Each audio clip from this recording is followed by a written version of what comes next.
The chatter and the sound. That evening, the candlelight flickered against the polished metal, casting soft glows on the faces smiling all around me.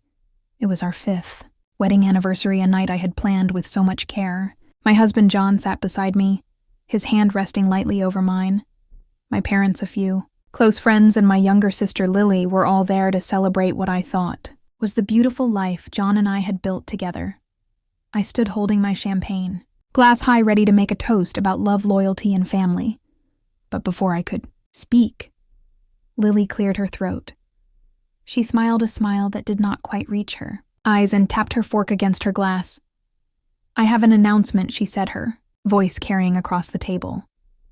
Everyone went quiet, leaning in with curiosity. My mother beamed, expecting her younger daughter to share some joyful news. "I'm pregnant."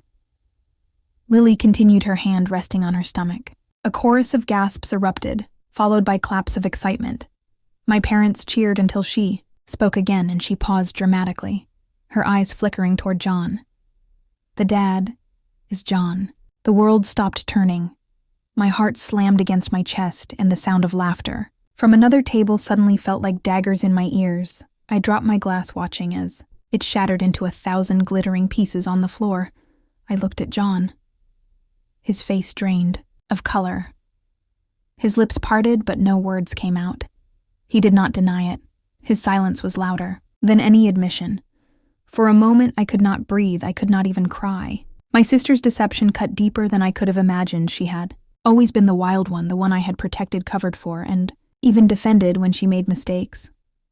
And John, my husband, my partner, my supposed safe place, had chosen her over me. The table fell into chaos. My mother's hand flew to her mouth. My dad cursed under his breath. Our friends looked away awkwardly, whispering to each other, and there I sat, frozen in disbelief. Finally I stood.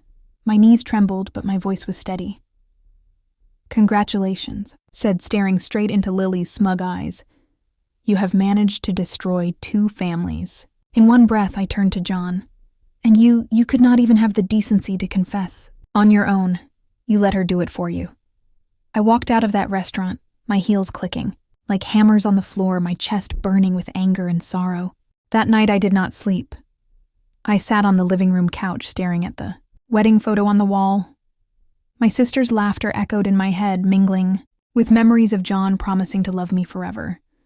Tears soaked my cheeks, but I promised myself one thing: I would not let their betrayal define me. The next morning, John came home. He looked exhausted, disheveled, and desperate. He begged for forgiveness, claiming it was a mistake, that he never meant for it to happen, that he still loved me. Lily, on the other hand, sent me a text. "You should have been a better wife. Maybe then he would not have come to me." That was the breaking point. Instead of screaming or breaking down, I chose silence. Silence, I realized, was more powerful than rage. I went to see a lawyer that very afternoon. If John and Lily wanted to be together, I would hand them their happiness on a silver platter, but not without consequences. Weeks passed. I filed for divorce, but I did not stop there. I gathered every piece of evidence, messages, receipts, late-night calls that proved their affair.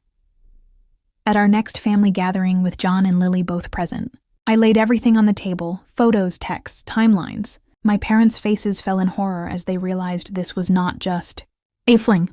It was a months-long deception. Lily tried to argue, but the truth was undeniable.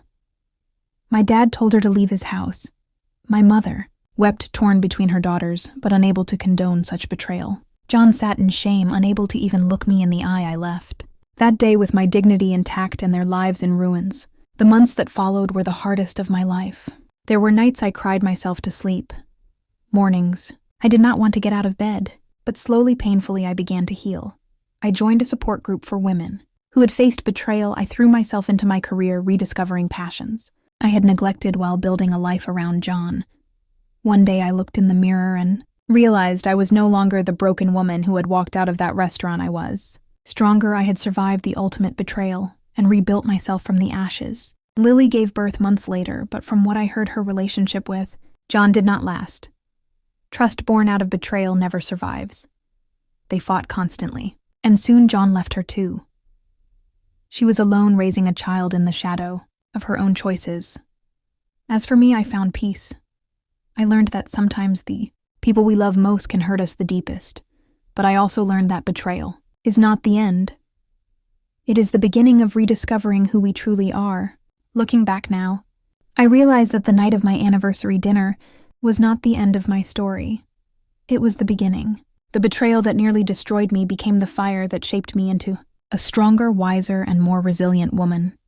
And if there is one message I want anyone listening to remember, it is this: no matter how deep the wound you can rise, you can walk away with dignity, and you can build a life that no betrayal can touch.